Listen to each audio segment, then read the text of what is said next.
With more than a dozen Democrats now in the race for the 2020 presidential nomination, talk is again turning to the final deciders, the members of the Electoral College. After Hillary Clinton won the popular vote but lost the Electoral College vote to Donald Trump, there were new calls to abolish the constitutionally mandated system. I recently spoke with NPR reporter Miles Parks, who joined us from Washington, D.C., to talk about the Electoral College and whether it could be changed. Well, there's really two ways that if you were going to get rid of the electoral college system that you would do it.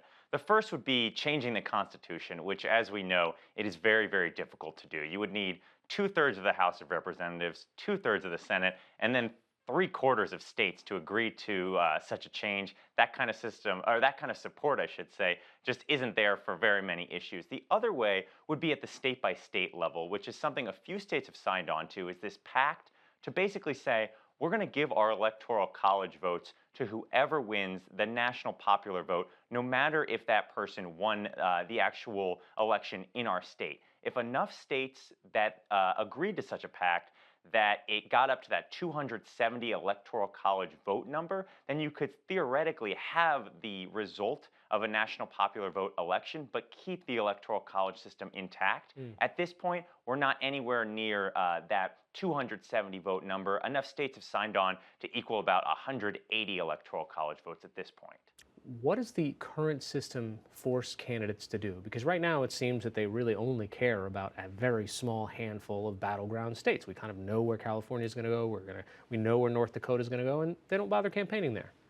Right, and that is really one of the biggest arguments for people who are in favor of the electoral college system is that it keeps kind of middle America and smaller population areas in play. Candidates have to go to places like Raleigh, North Carolina, Grand Rapids, Michigan, whereas proponents of keeping the electoral college system say if you went to a national vote system, candidates would only be in Chicago, Houston, Los Angeles, New York.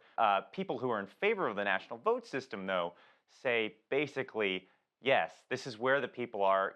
Candidates should care about the most people. They shouldn't be campaigning in places that are important for some abstract map as opposed to the entire country. Now, the winner-take-all systems versus what kind of the framers had put in mind, I mean, this wasn't designed to turn out this way, but our democracy and our population and our political parties' affiliations, they've ebbed and flowed. They've changed over time. The stopgaps have worked in very different ways.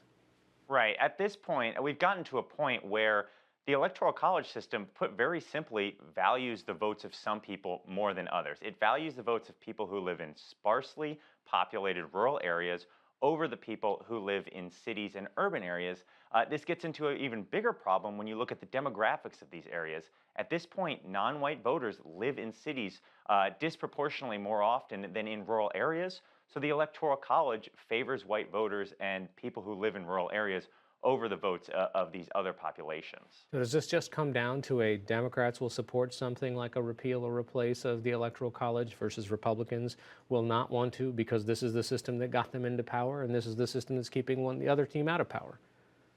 In 2019, it sure looks that way. President Trump, who used to be in favor of a national vote system, has now switched teams and is in favor of the Electoral College. He says that's because the Electoral College keeps the Midwest, keeps rural America in the top of kind of the political game plan. But the more cynical political scientists see this as a way for President Trump to have a road to victory in 2020, seeing as he lost the popular vote in 2016. The really interesting thing about this debate is that we talk about it in these very concrete terms that Democrats are in favor at this point in the popular vote and Republicans are in favor of the Electoral College. But those things ebb and flow. You look at a state like Colorado that is very solidly blue right now. This is a state that voted red very, very consistently 20 years ago. So these things really do ebb and flow. And you could see a world where in 10 or 15 years, it's Democrats who are in favor of the Electoral College. If even just one state, say California, suddenly turned red in 20 or 30 years. You can't really see that happening, but if it were to happen, it would change the way this debate looked for both political parties. All right, Miles Parks from NPR. Thanks so much for joining us. Thank you, Hari.